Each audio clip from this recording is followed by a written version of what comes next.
you gonna tell me where you went? All the messages I sent with no reply. Alors, pour introduire Corinne Landais, je l'ai rencontrée un peu par hasard, par hasard, je me promenais dans une librairie et je suis tombé sur son livre « Manuel pour créativer en entreprise ». Et à partir de ce moment-là, je me suis dit, ok, mais ce mot, en fait, créativer, qu'est-ce qu'il veut dire? J'avais envie d'en savoir plus et il se trouve qu'une semaine plus tard, à peu près, une semaine et demie, 2 semaines, tu faisais un événement de ce type à l'Écloseur à Rennes.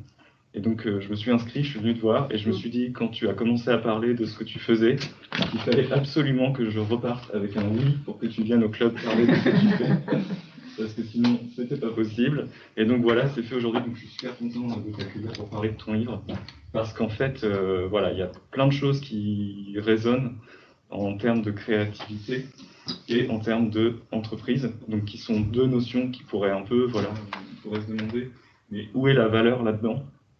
Et en fait, ça tombe un peu sous le sens quand on commence à lire ton livre, parce que, et tu vas me confirmer, est-ce que ton parcours par rapport à ce livre, comment est-ce qu'il s'est dessiné en fait? Comment est-ce qu'il s'est dessiné? Si on revient sur... j'ai voulu avec ce livre aussi transmettre ce que j'ai appris depuis 10 ans. Et donc, si on revient un peu plus en arrière, j'ai un passé de 20 ans d'entreprise au sein d'un grand groupe de communication qui est le groupe SIPA Ouest France, 10 ans comme commercial et 10 ans comme manager. Et au fur et à mesure de mes différentes expériences, j'ai eu cette intuition qu'un manager pouvait être meilleur en faisant appel à sa créativité. Et à 40 ans, quand j'ai voulu créer ma propre activité, je l'ai fondée là-dessus. Et cette notion, effectivement, d'associer créativité et management. Et pour ce faire, j'ai fait une première formation au CNAM de Paris sur l'animation à la créativité et l'innovation. Et là, ça a été une claque, ça a été le vilain petit canard qui rencontrait un lac de cygne, parce qu'auparavant, on disait à mes Corinne, mais pourquoi tu veux faire de la créativité en entreprise? C'est parce que tu es artiste, mais c'est pas le sujet, on te demande de gagner de l'argent, et pourquoi tu nous parles de créativité alors que on nous demande d'appliquer des choses où on n'est pas là pour s'amuser, voilà. Et en fin de compte, j'ai suivi mon intuition, et au CNAM, j'ai découvert en fin de compte tout le savoir et la connaissance autour de la créativité et autour de l'innovation. Ça m'a amené à me former, à rencontrer effectivement différentes personnes, à me former et devenir facilitatrice en créativité. Donc, je me tourne aussi vers vous. C'est aujourd'hui mon métier, je suis facilitatrice en créativité, c'est-à-dire que j'anime des groupes de travail, des séminaires, des journées de réflexion collaboratives dans les entreprises. C'est-à-dire qu'on se réunit à plusieurs et on va chercher ensemble des solutions innovantes et nouvelles. Et mon rôle, c'est d'être garant d'un processus pour que les gens puissent effectivement trouver des idées ensemble. Par rapport au fait de trouver des idées ensemble, je me permets de rebondir, alors, est-ce que, j'imagine que tu as des outils que tu mets à disposition, des éléments que tu réutilises souvent pour permettre aux gens justement de trouver des idées? Comment ça se passe concrètement quand on arrive sur ce type de projet? Sur ce type de projet, je dirais qu'aujourd'hui, j'ai une boîte à outils d'outils et de méthodos pour pouvoir justement animer autrement les réunions pour qu'elles soient les plus efficientes et les plus efficaces possibles. On l'a vécu hier, puisque Paul m'accompagnait hier lors d'une formation, et ça a été aussi le retour des participants, c'est de s'apercevoir qu'en fin de compte, eh bien, en utilisant des nouvelles méthodes de réflexion, on va beaucoup plus loin et on va aussi beaucoup plus vite. C'est-à-dire que dans un temps très court, eh bien, il y a des idées assez formidables qui émergent d'un groupe, alors que dans une réflexion classique, eh bien, on a du mal effectivement à trouver des idées.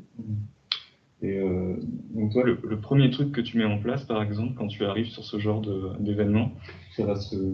Alors la première chose à poser quand on anime ou qu'on est effectivement avec un groupe pour chercher à trouver des idées ensemble, c'est un élément indispensable qui est de pouvoir poser le cadre. Et donc, Paul rebondit, puisque ça a été aussi un des grands apprentissages pour les personnes présentes. Il est très difficile d'exprimer sa créativité. On a besoin d'un cadre pour que le groupe soit à l'aise, pour que les individus présents soient à l'aise pour oser exprimer quelque chose de différent. Et c'est primordial, effectivement, de pouvoir poser un cadre dans lequel les personnes vont être en confiance.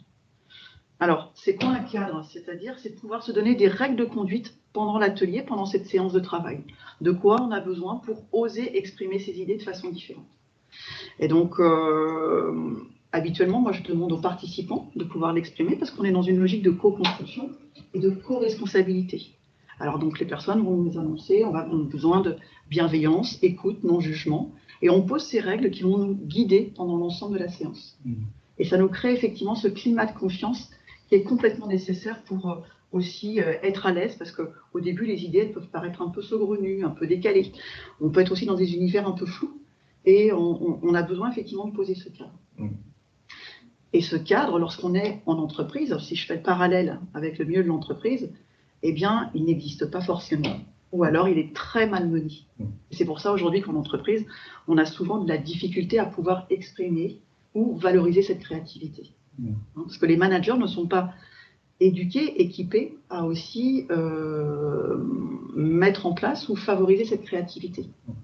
Et c'est en ça aussi que ce livre, tu l'as écrit, hein, c'est vraiment ce manuel destiné, on va dire, au management, pour donner des clés, pour comprendre en fait qu'est-ce que c'est que finalement ce cadre bienveillant et qui permet d'une part collectivement de faire émerger des choses qui en temps normal ne pourraient pas émerger, mais je trouve aussi individuellement en fait, parce que est-ce qu'on en revient toujours à ça aussi quand moi par exemple j'ai des projets personnels qui sont de la scénographie, ça peut aussi être un outil que tu peux utiliser pour toi-même, pour tes projets, d'une part pour conceptualiser, et d'autre part aussi, et ça c'est très intéressant dans ton livre, c'est pour passer à l'action. C'est-à-dire que ça reste pas suspendu, ça reste pas en l'air. Alors effectivement, il y a une phase où on imagine et où on explore ce qu'on a en nous, ou ce qui nous arrive dans la tête, quoi. Et après, on va mettre ça en place. Alors, ce que tu exprimes là, c'est effectivement le principe aussi.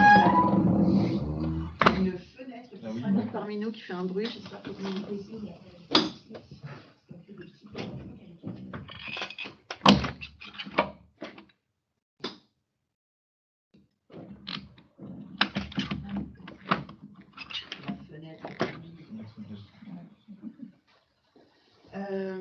Il y a plusieurs choses dans ce que tu évoques. On évoque effectivement la créativité pour créer et agir, et peut-être de remonter aussi à la genèse, aussi au départ de ce que tu évoquais. Pourquoi créer ce livre, comment faire ce livre? C'est qu'en fin de compte, quand je me suis intéressée au management, puisque j'ai été pendant plusieurs années manager, et ensuite j'ai découvert le milieu de la créativité. On avait donc beaucoup de bouquins qui parlent de la créativité, de l'innovation, mais beaucoup de bouquins où on parle de boîtes internationales, avec comme exemple Steve Jobs, etc. Et tu te dis, oui, mais moi, dans ma PME, dans ma petite entreprise, qu'est-ce que je fais, quoi? Et de l'autre côté, tu as des bouquins en management qui te parlent d'animer des réunions, qui te parlent de faire des entretiens, mais comment est-ce que tu animes la créativité? Comment tu animes effectivement cette notion de chercher autrement, réfléchir autrement, changer de posture? Et là, tu n'as pas de clé aussi en tant que manager. Et quand j'étais manager, j'ai vécu ça. C'est-à-dire que je voyais bien que en tant que manager, c'est souvent transmettre des choses que toi, tu sais bien faire pour que tes collaborateurs puissent grandir.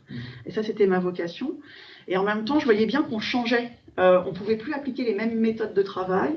L'environnement évoluait, et en même temps, vu la période qu'on vit en ce moment, c'est une transformation, il faut se réinventer en permanence. Donc, il faut encourager nos équipes à se réinventer, donc à faire preuve de créativité. Et comment est-ce que tu stimules cette créativité? Comment est-ce que tu l'encourages? Moi, je manquais de clés, je faisais un petit peu à l'instant, mais il me manquait de clés pour comprendre effectivement tout ça.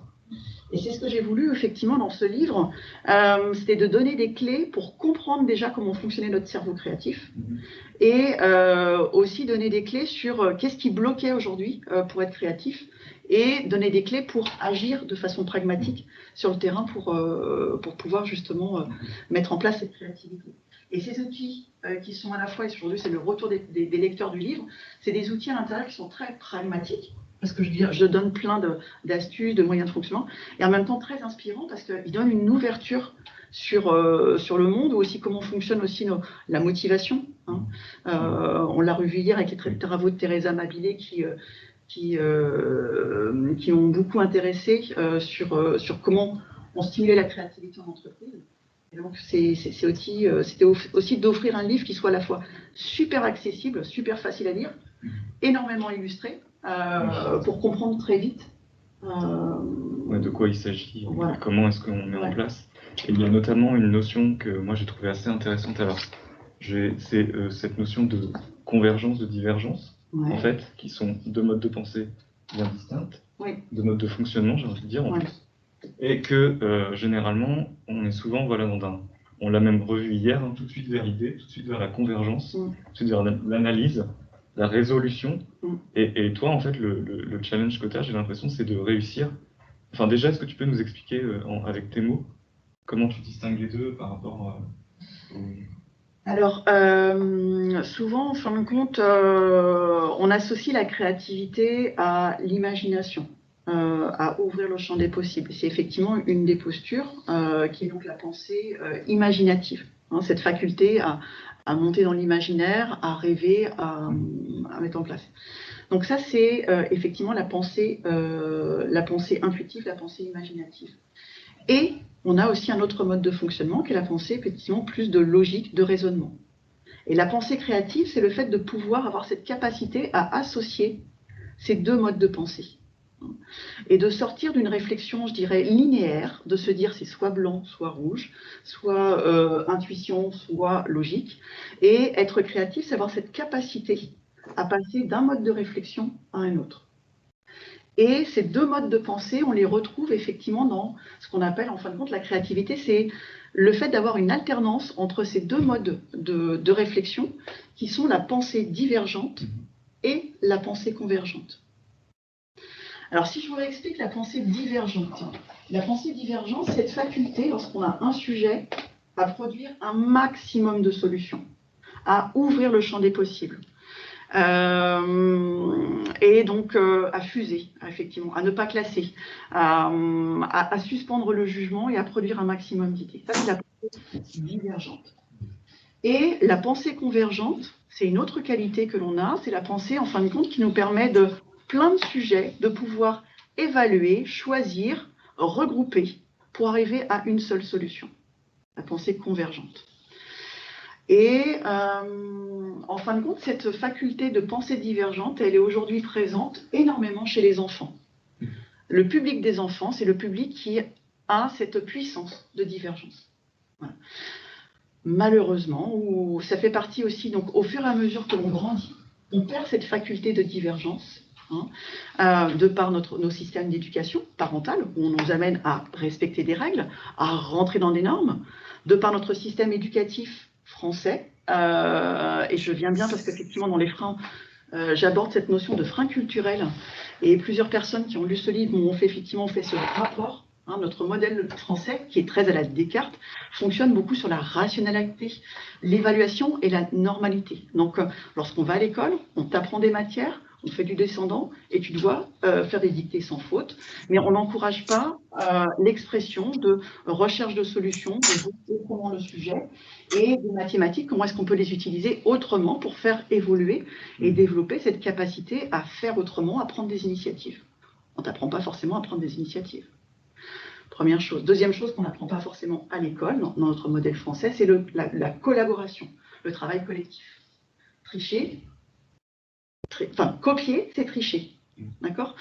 Travailler avec les autres, c'est tricher. C'est véritablement uniquement dans le secondaire qu'on commence à favoriser et à développer le travail collaboratif. Donc aujourd'hui, culturellement, en entreprise, quand on dit « mais c'est génial, il faut du collaboratif », ok, mais ça n'a pas été nos modes d'évolution et d'apprentissage dès le départ.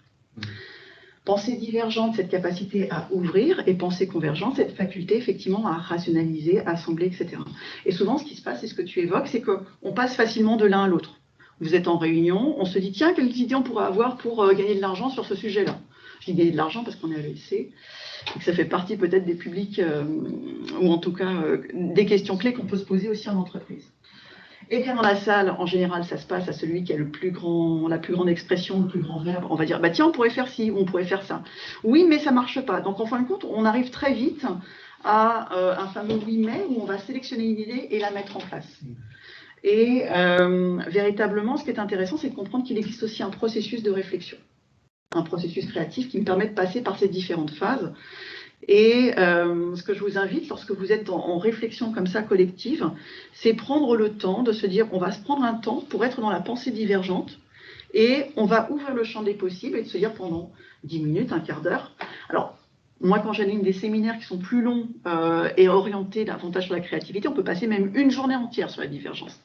Mais sur une réunion courte, moi, je vous invite à le faire ne serait-ce que 10 minutes, un quart d'heure, pour accueillir toutes les solutions potentielles en suspendant le jugement.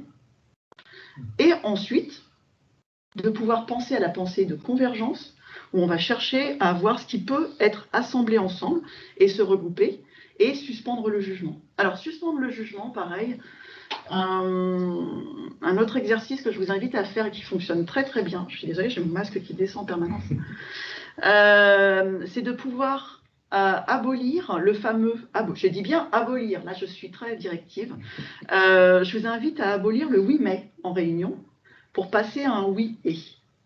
Donc quand tu évoquais tout à l'heure les fameuses règles à fixer en début de réunion, c'est souvent une règle que j'invite fortement d'ailleurs, en tout cas à se donner, c'est-à-dire on suspend le oui mais et on le remplace par un oui et. Et le oui et permet d'ouvrir justement la discussion et les échanges. Je remets mon masque, c'est pas très joli, mais je suis désolée. Divergence, convergence. Et ça, t'en parles dans ton livre, hein, tu parles même de puissance du oui et Oui. Dans ton travail. Ouais. Et ça, par exemple, c'est un des outils que tu utilises. Enfin, j'imagine que le processus créatif, c'est quelque chose qui paraît assez lointain pour certaines boîtes. Ouais. Et toi, en fait, ton défi, c'est de leur montrer des étapes, de leur montrer comment ça se réfléchit. Et par exemple, suspendre le jugement, enfin, c'est quelque chose, si on ne le dit pas, on ne peut pas non plus en prendre conscience, quoi.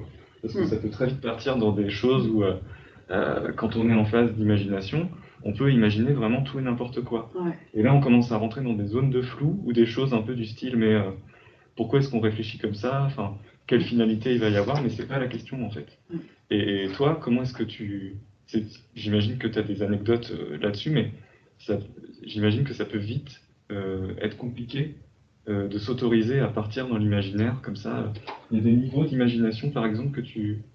Il existe différents niveaux d'imagination. Il y a Paul qui me lance plein de pistes. Donc, c'est aussi de savoir vers quoi je vous pose, parce que là, je pourrais partager le processus, pour expliquer peut-être le processus créatif.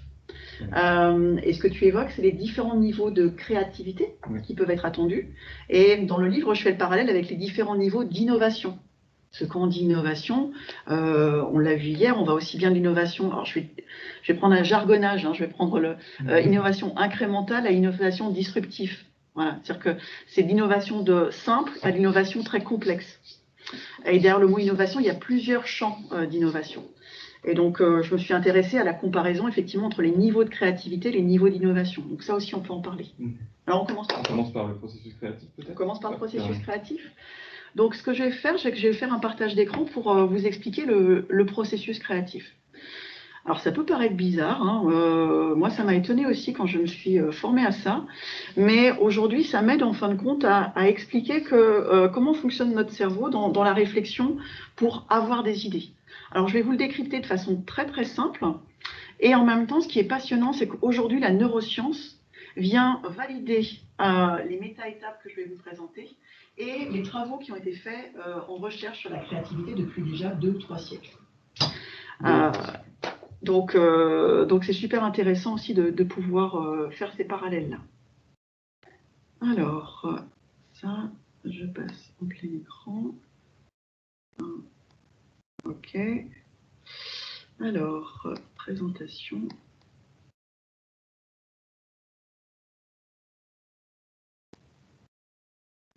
Donc ça, c'est l'histoire du livre. On le verra plus tard. Et je viens sur je décline. Ça, effectivement, c'est ce que je vous ai expliqué tout à l'heure, sur la fait, effectivement, que la créativité, la pensée créative, c'est l'association, effectivement, de ces 2 modes de pensée. Au sein du livre, on parlera de beaucoup de choses. On parle effectivement de l'évolution du manager, des cartes de la créativité. Et je viens ici sur le processus créatif. On viendra après sur les niveaux d'innovation. Comprendre le processus créatif, c'est souvent, on se dit, tiens, je vais imaginer des solutions, donc c'est l'étape du centre. hein. C'est-à-dire que je vais avoir des idées et je vais monter dans l'imaginaire. Comprendre qu'il existe un processus, c'est la première étape, c'est l'étape d'explorer. C'est-à-dire qu'avant d'avoir des idées, ce qui va être primordial, c'est de pouvoir poser des questions autour du sujet. Ça nous semble d'une évidence incroyable et d'une simplicité extraordinaire. Sauf que dans beaucoup de boîtes que j'accompagne, je peux vous dire que cette phase d'exploration est très peu faite, très mal faite ou très vite faite. Et ce qui se passe, c'est, je comprends pas, on a innové, on a mis un truc sur le marché, mais ça marche pas. Oui, parce qu'en amont, on ne s'est pas forcément posé les questions.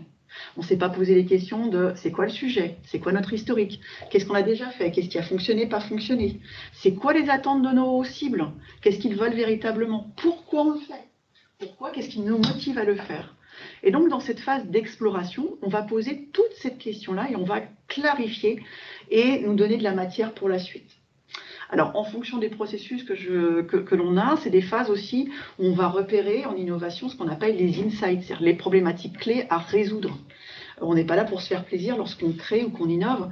Ça nous permet effectivement aussi de pouvoir trouver les axes de recherche. Alors, on est aussi aujourd'hui sur art et business.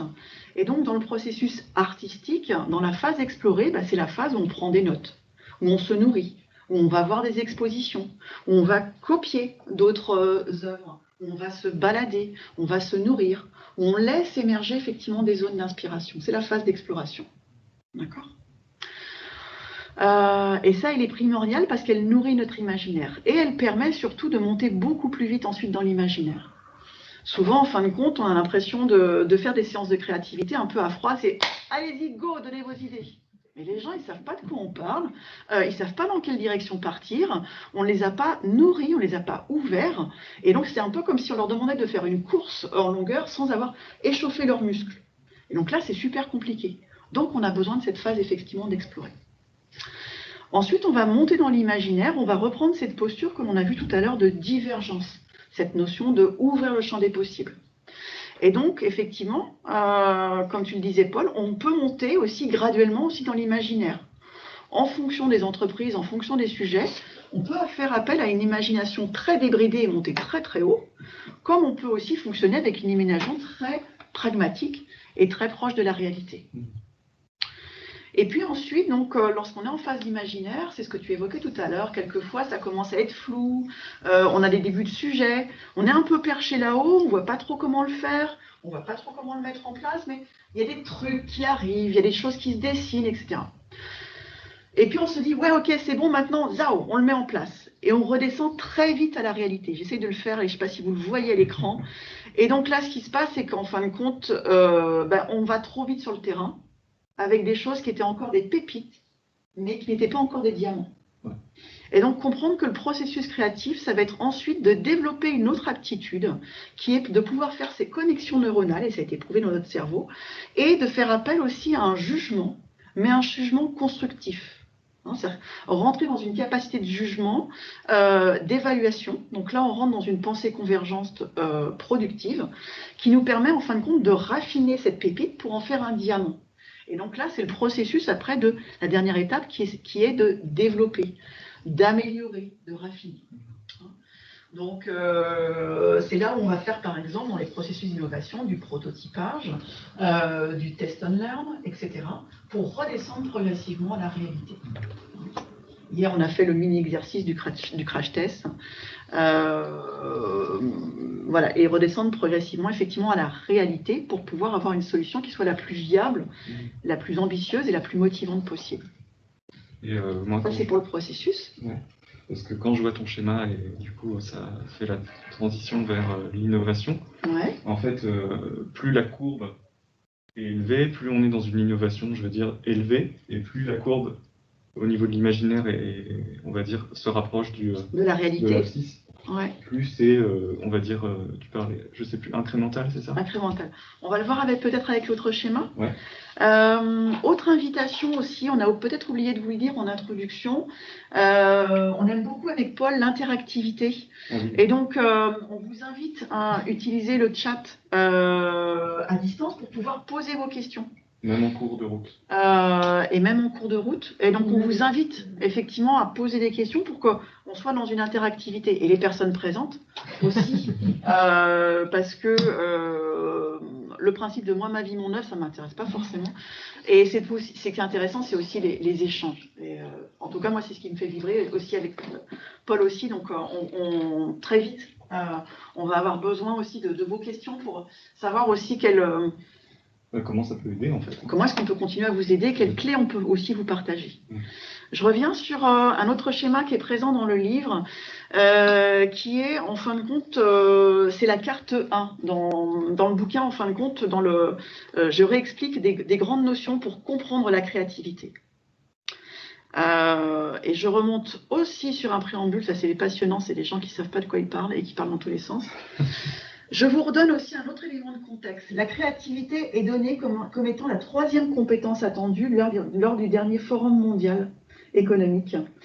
Mais sauf qu'en fin de compte, on ne sait pas forcément comment elle fonctionne et c'est aussi une des vocations de ce livre. Donc c'était aussi de se rappeler ça.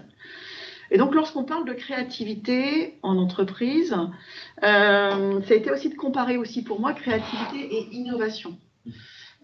C'est quoi la différence entre les deux? Donc, simplement pour vous redonner une clé de différence, créativité, c'est l'aptitude à avoir des idées nouvelles. Et l'innovation, c'est l'art de les mettre en œuvre et en phase avec le marché. Et donc, on peut faire preuve de créativité, mais pas forcément innover, parce qu'on n'a pas le marché en face. Et inversement, on peut innover sans faire preuve de créativité. Donc, on a vraiment aussi deux choses qui sont aussi totalement liées. Et souvent, effectivement, on les associe assez vite.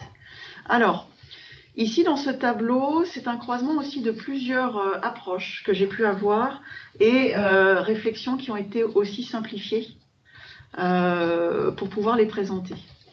Et donc, ça permet aussi de clarifier les termes d'innovation. Et je dois dire que même dans des très grands groupes, quand j'ai animé des séminaires de 2 jours dans des grands groupes nationaux sur leur réflexion d'organisation d'innovation, rien que le fait de reclarifier qu'est-ce qu'on appelle autour de cette table dans un codir innovation, eh bien, je veux dire que c'est fort d'enseignement. Donc, cette petite carte est très simple, mais peut aussi vous faire gagner aussi beaucoup de temps dans vos réflexions par la suite. Donc, c'est de se dire, force 1, ce sont des innovations qu'on appelle, dans le jargonnage, incrémentales. Incrémentales, c'est-à-dire qu'on fait de l'amélioration de ce qui existe déjà. On ne transforme pas beaucoup de modèles.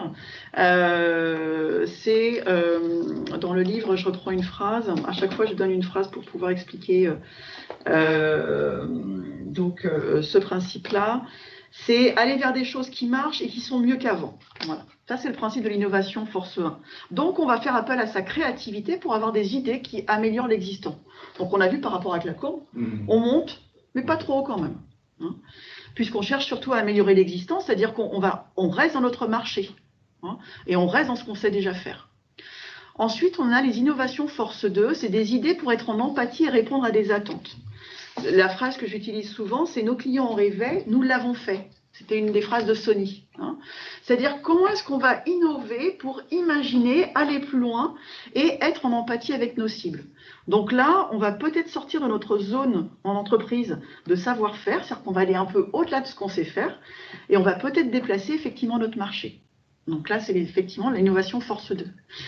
Et ensuite, l'innovation force 3, c'est des idées pour ouvrir le champ des possibles. Donc là, on voit bien qu'on monte encore plus dans l'imaginaire. On est dans ce qu'on appelle l'innovation disruptive. Et on va aussi sortir notre zone de confort dans l'entreprise, parce qu'on va aller conquérir des nouvelles compétences, des nouveaux savoir-faire à l'extérieur. Et on va aller surtout aussi conquérir, pourquoi pas, des nouveaux usages et des nouveaux marchés. Donc là, on part vraiment de quelque chose de complètement nouveau et on part dans un imaginaire, effectivement, c'est beaucoup plus loin. La phrase que je reprends souvent pour illustrer cette innovation force 3, c'est celle d'Henry Ford. Si j'avais demandé à mes clients ce qu'ils voulaient, ils m'auraient dit un cheval qui va plus vite.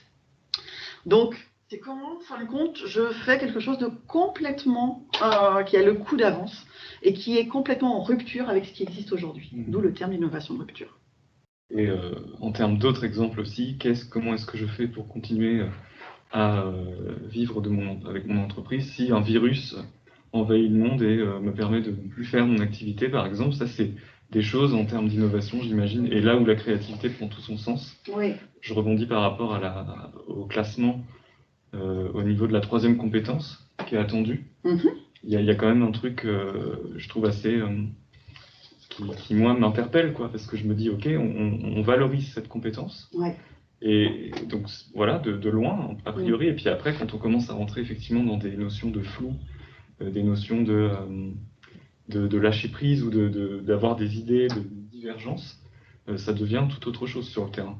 C'est très complexe. En fin de compte, elle est donnée comme étant une 3e compétence. On l'a vu hier, on était avec un public d'alternants qui ont déjà maintenant 6 mois d'expérience en entreprise. Et c'était vraiment leur retour de nous dire, en fin de compte, on nous a pris en alternance pour avoir des idées. On nous a dit, vas-y, t'as feuille blanche, fais ce que tu veux. Et puis en fin de compte, ils me disent, ce qui se passe, c'est qu'on ne nous écoute pas quand on présente nos idées. On nous dit, c'est n'importe quoi. Et puis après, moi, je les revois dans un webinaire posté après. Ou alors, on nous sac. Et puis, il y en a certains qui me disent, moi, mon chef m'a dit que j'étais pas créatif. Alors qu'à côté, elle est directrice d'association. Elle fait des tours du monde en rando. Elle fait de la couture. Enfin, elle est super créative, on l'a vu hier.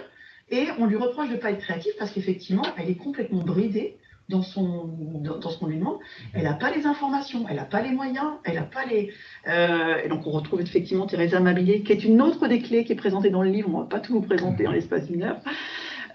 Et donc quand elle a vu effectivement les clés de Thérèse Amabilié, les 4 éléments, elle a fait, bah oui, effectivement, j'ai le savoir-être, mais le reste, il n'y a rien qui a été mis en place dans l'entreprise pour que je puisse l'exprimer. Et donc, un des autres indicateurs, c'est effectivement, en tant que manager, il faut être créatif, ça ne fonctionne pas. Si l'individu n'est pas motivé par le sujet, il ne va pas développer sa créativité. La créativité, ça vient de soi, c'est un élément puissant. On est tous créatifs, ça, je parle de ce principe-là. Mais en tant que manager, on est là pour effectivement la favoriser et mettre en place les conditions nécessaires. Aussi bien du management d'ailleurs d'équipe, collectivement, et encore une fois, individuellement. C'est-à-dire que être motivé par son projet, être motivé par ce qu'on fait, aimer ce qu'on fait, c'est des choses qui vont de toute façon venir stimuler notre créativité et forcément donner des résultats, là pour le coup, qui seraient différents de si on n'avait pas été autant motivé, quoi. Et donc, individuellement, c'est une autre question, mais j'imagine que collectivement, c'est retourner au fait d'aimer le sujet, parce que je veux dire, on est quand même dans une réunion contraint, enfin tu vois, il pourrait y avoir des choses un peu comme ça. Et toi, j'ai vu hier que tu utilisais beaucoup d'outils, en fait, et même de gestuels, revenir au corps, ouais. Pour arrêter d'être trop dans son cerveau, et retrouver de l'énergie, quoi, en fait. Tout à fait, ouais. D'ailleurs, tu fais du théâtre. Et je fais aussi du théâtre, ouais. Et donc, ce qui se passe aussi, c'est... Alors, je fais du théâtre. Ce qui est passionnant, en fin de compte, être créatif, c'est d'explorer différents domaines et de les associer ensemble. Et là, ça devient créatif. Ça devient innovant et ça amplifie quelque chose. Sauf que je reviens aux freins qui sont évoqués dans le livre, nos freins culturels. On nous élève dans l'expertise d'un domaine. Tu choisis de faire des mathématiques, tu resteras dans les mathématiques. Tu choisis une formation d'ingénieur, tu resteras dans ta branche d'ingénieur. J'ai choisi de faire un métier commercial, tu resteras dans ton métier de commercial parce que tu es très doué là-dedans.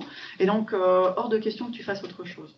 Sauf qu'aujourd'hui, la puissance des profils créatifs, c'est qu'ils ont plein de connaissances dans différents domaines et qu'ils vont réussir à les associer ensemble.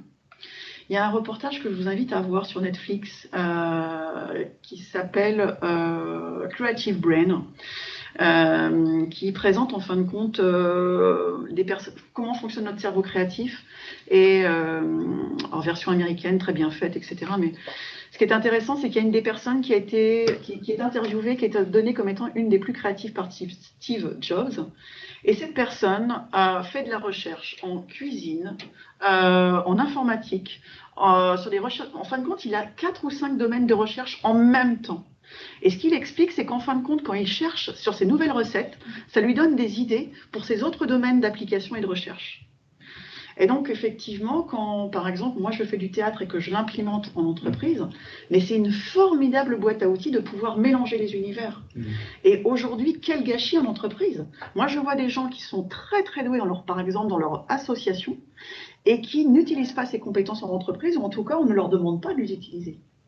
Et donc là, il y a un gâchis très très fort parce qu'on met les gens dans une mono-expertise, alors qu'aujourd'hui, dans les mondes complexes que l'on vit, on a besoin d'une interdisciplinarité et de croiser justement les différents univers. Et ça, c'est véritablement aussi un changement d'évolution sur lequel on peut effectivement, où la créativité, à ce moment-là, elle explose, elle s'exprime. Je trouve qu'elle s'exprime et c'est là toute sa richesse, en fait. C'est qu'elle permet de créer des passerelles entre des domaines qui n'ont rien à voir, en fait, tout simplement.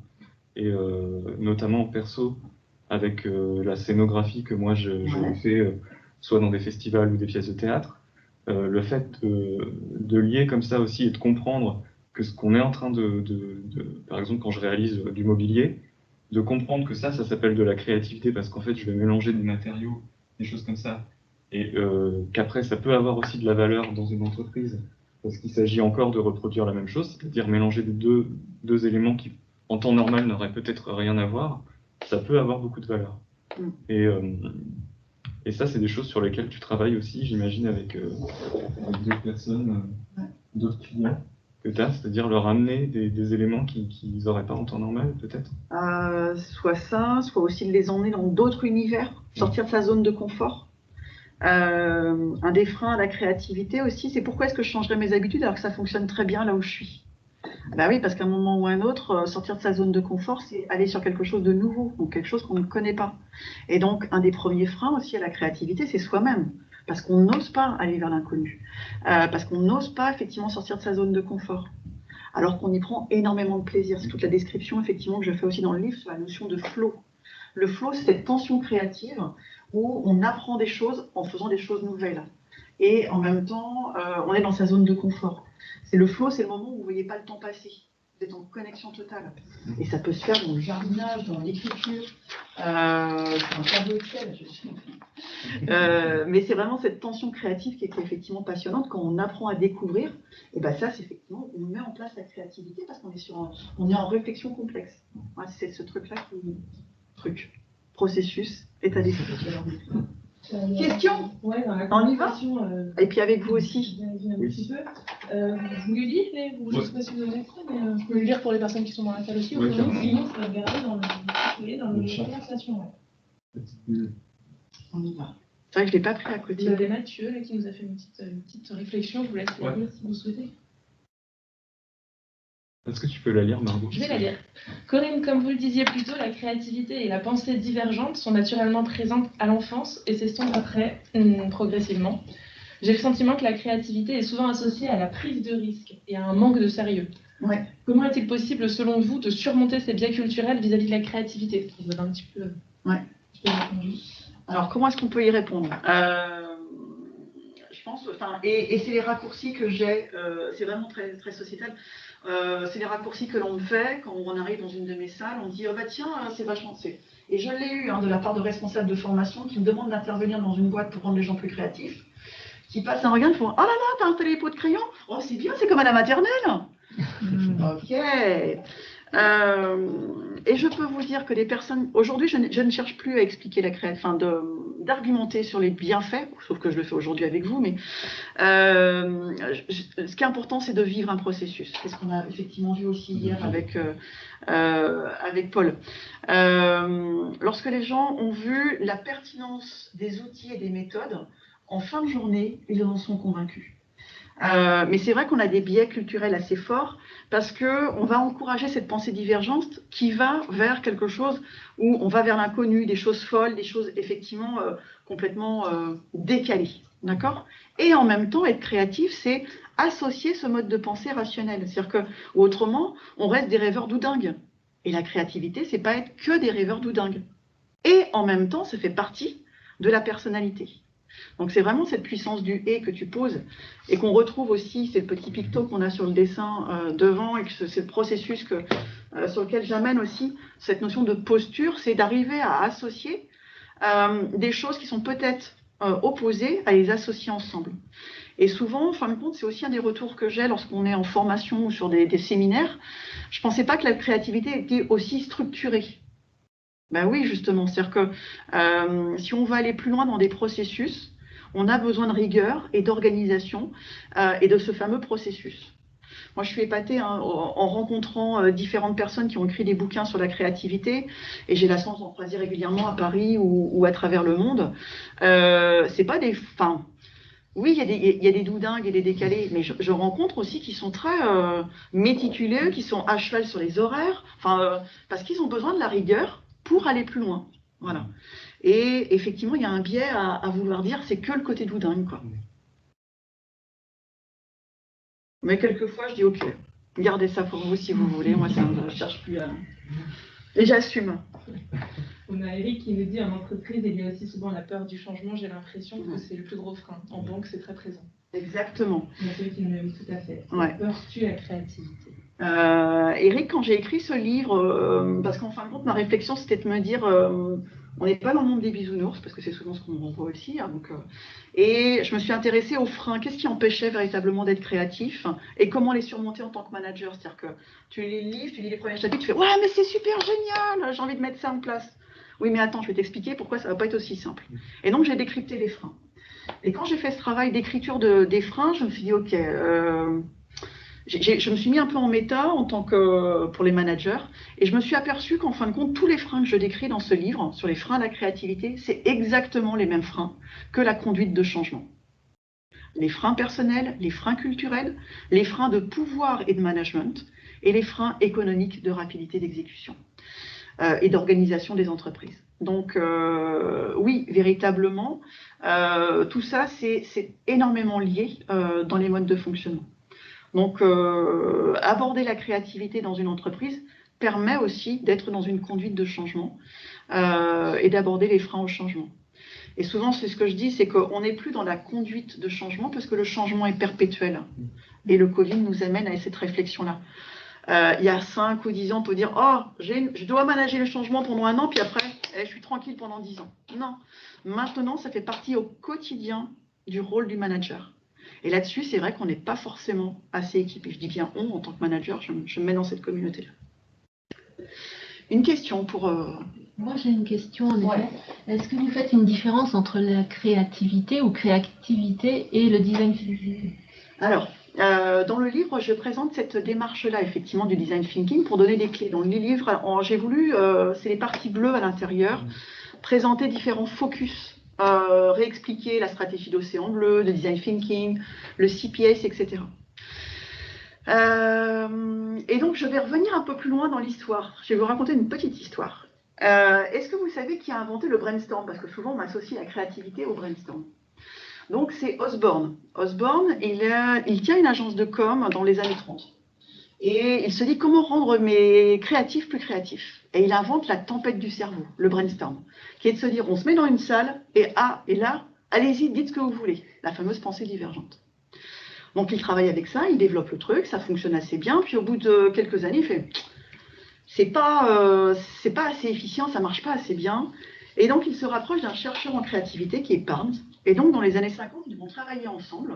Et ils mettent en place une méthode qui s'appelle le CPACE, le Creative Problem Solving, qui est une méthode de résolution créative, que j'explique dans le livre, et sur lequel c'est un peu, aujourd'hui c'est ma colonne vertébrale de formation, et tous les facilitateurs en créativité, je fais partie de Créa France, l'association française de promotion de la créativité en entreprise, c'est un de nos outils structurellement fondamentaux.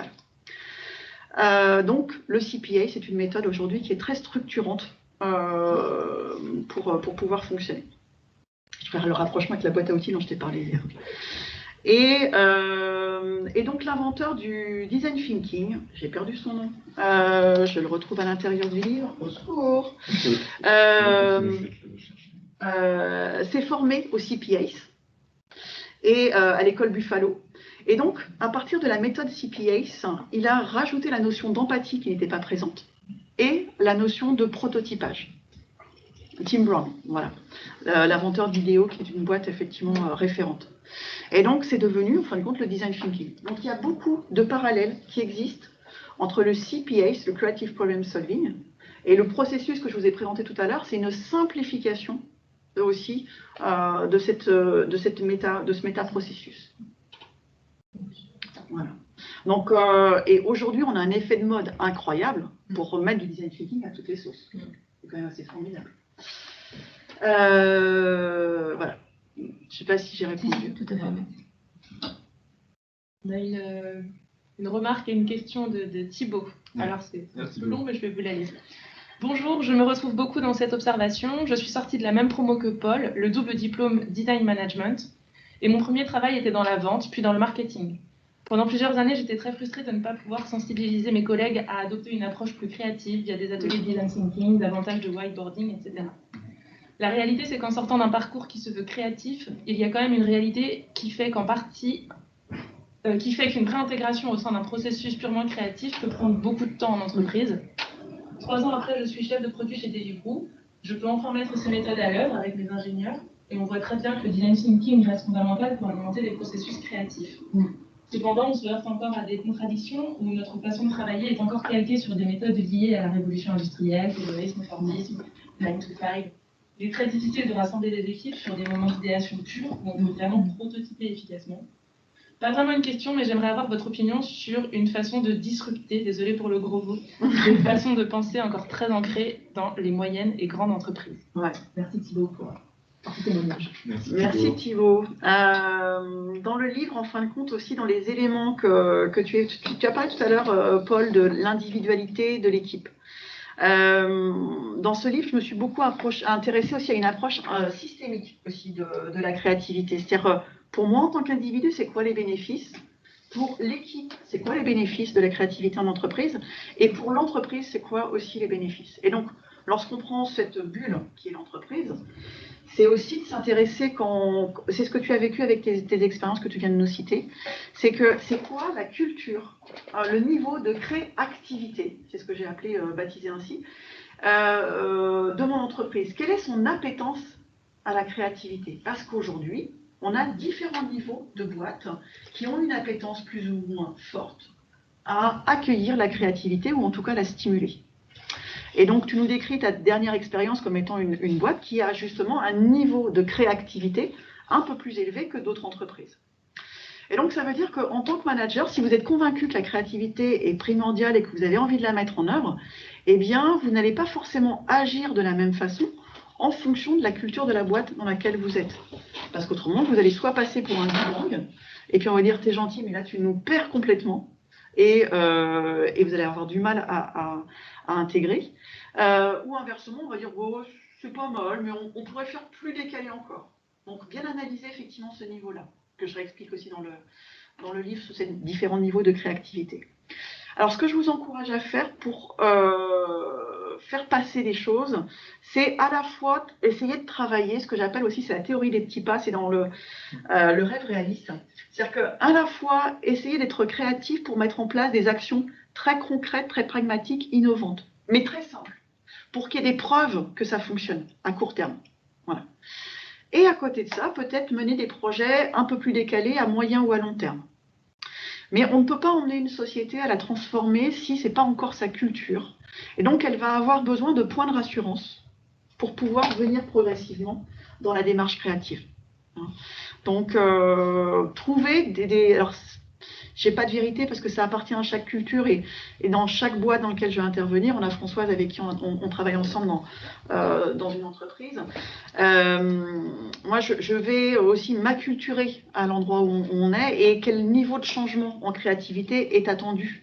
Et là, moi, je suis là pour faire grandir, mais je ne suis pas là pour déterminer quel niveau on va atteindre. Et ça appartient, et la responsabilité appartient au CODIR, à la direction. Et donc, souvent, effectivement, moi, je préfère travailler très vite avec les CODIR ou la haute direction pour les mettre dans cette bonne mouvance, plutôt que de travailler via un service DRH. Je suis désolée pour les DRH présents, mais parce qu'en fin de compte, on a besoin aussi de convaincre, tout va bouger lorsqu'on va parler de créativité. Et c'est pas parce qu'on est outillé avec des méthodes et des outils, si on n'a pas la posture, si on n'a pas le management qui va avec, on peut faire d'énormes dégâts. Donc tout va être lié effectivement dans l'action. Donc choisir les bons outils, les bonnes approches, et commencer par une approche à petits pas aussi. C'est bon pour vous? Oui. Et comment justement on peut repérer dans une entreprise, enfin comment repérer les entreprises qui sont plus ou moins innovantes, justement, plus ou moins ouvertes à l'innovation? Ah ah. Alors ça, c'est, tu vois, par exemple, dans le bouquin, le 3e niveau, c'est ce que j'ai appelé, je sais pas si je reprends, ouais. C'est ce que j'appelle donc créativité au cœur, c'est au centre, et le 2e niveau, c'est créativité dans le vent. Premier niveau, c'est créativité hors radar, c'est-à-dire qu'en fin de compte, ils n'en parlent même pas, c'est même pas inscrit sur leur plaquette, etc. Le 2e niveau, c'est créativité dans le vent, c'est-à-dire qu'on va marquer sur les offres d'emploi recrute personnes créatives, d'accord. Et puis après, concrètement, c'est le petit exemple de dessin que je donne à l'intérieur. Créativité dans le vent. Bon alors, parlons soft skills. Est-ce que vous êtes créatif? Oui, j'adore la créativité. Et vous faites quoi? Donc là, t'as le DRH qui fait il dit rien. Bah, on a un baby-foot, on est dans le mood. Voilà. Et donc, aujourd'hui, c'est aussi d'être... Tu t'aperçois qu'il y a des boîtes qui te marquent créativité, innovation, pour être dans le vent, pour faire bien, pour séduire les nouvelles générations, mais ils ont installé ce qu'il faut comme belle salle, mais derrière, c'est pas incarné. D'accord? Donc, c'est vraiment cette notion de dans le vent. Après, on a le niveau focus. Focus, c'est ce qu'on voit avec Françoise dans la boîte que j'accompagne. C'est-à-dire qu'on est OK pour faire de la créativité, mais focus sur un sujet. D'accord? C'est-à-dire qu'on est OK, on en est convaincu, et on va l'utiliser comme un outil ou une démarche, mais sur un sujet, pas sur tous les sujets. Non, on n'est pas là pour tout. Non. Mais sur ce sujet-là, OK, on veut bien. Donc ça, c'est vraiment c'est intéressant parce qu'on intègre des démarches, mais on le fait dans un... Bien fait. Puis après, c'est la créativité au cœur, où là, c'est complètement intégré dans l'entreprise. Alors, ce qui se passe, la seule astuce, et malheureusement, c'est ceux qui en parlent le plus, qui en font le moins. Et je suis assez passionnée parce que je vois beaucoup de dirigeants qui vont en parler, mais qui ne l'incarnent pas. Et inversement, d'autres pour qui c'est complètement intégré, mais qui n'ont pas mis le mot créativité dessus. Oui, parce que ça fait partie de leur ADN. Oui, voilà. Leur mode Ils ont... de fonctionnement. Oui, tout à fait. Qui encouragent l'autonomie des équipes, qui sont dans ce partage, qui sont dans une réflexion collaborative. Et donc, ils ne sont pas dans le mood, ils n'ont pas mis les super mots de design thinking, etc., mais ils le font. Voilà. Et ça, à décrypter de l'extérieur, c'est peut-être quelquefois un peu compliqué, je l'accorde. Ah oui, j'avoue là que... Et pour rebondir sur ce que tu dis, finalement, IDEIN, donc la société que tu diriges, ouais. C'est vraiment sa mission. J'ai l'impression que c'est on parlait de transmission. Oui. C'est un petit peu de venir tâter le terrain, de montrer ce que c'est que la créativité, de montrer comment ça s'incarne justement, ouais. Donner des pistes, des outils. En fait, IDEIN, c'est ça, peut-être Alors, IDEIN a vocation de booster la créativité en entreprise, c'est-à-dire que d'insuffler effectivement la créativité. Donc, je vais le faire soit en facilitant avec mon métier de facilitateur, donc où j'anime des séminaires. C'est ce qu'on fait avec Françoise aujourd'hui. Soit je vais donner des formations, c'est ce qu'on a fait hier, pour donner un savoir. Soit effectivement, je vais donner des conférences pour pouvoir intervenir. Ou soit l'autre aspect aussi, c'est d'intervenir aussi en team building sur la posture créative, où là, on va effectivement essayer de faire ce pas de côté pour travailler aussi ces freins-là. Donc voilà. Ouais. On est comment niveau timing, Margot? 13h30. On va 13h30. Ok. Alors il faut conclure. Vous avez envie de repartir avec quoi? Est-ce que vous avez une question, un mot,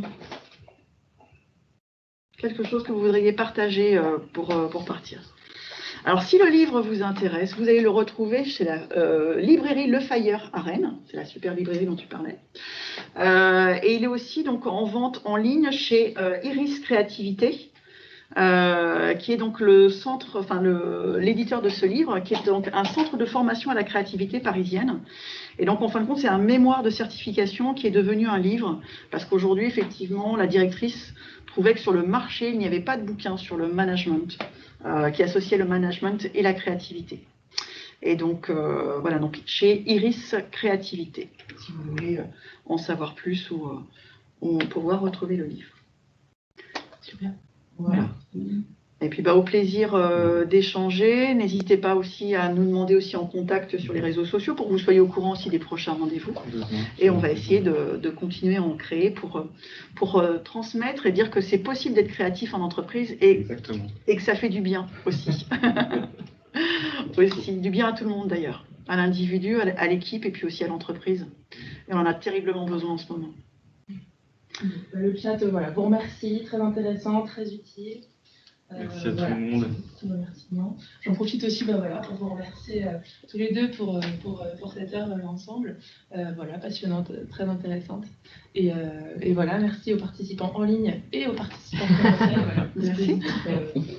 Qui marche bien. Donc, je vous laisse le microphone si vous le souhaitez. De toute façon, l'objectif c'était de comprendre en quoi la créativité était un élément important à prendre en compte, plus que jamais aujourd'hui, j'ai envie de dire. Donc, j'avais noté un truc, on va terminer là-dessus. Avant-hier, j'étais sur une formation où j'avais un seul participant pendant une journée entière. Et je formais une personne qui avait 48 ans, qui était chauffagiste et qui devient vendeur. Et dans son parcours, j'ai la chance de participer sur des parcours un peu innovants. Il avait une journée avec moi pour parler de créativité dans son nouveau job. Et ce qu'il a retenu de la journée, c'est que finalement, être créatif, c'est toujours voir le côté positif des choses et arrêter de se plaindre et de se dire, il y a toujours une solution. Voilà. Et je dis, c'est super. Donc, abolissez le oui mais, passez un oui et en permanence, quel que soit le sujet. Ça peut être notre premier pas tous ensemble.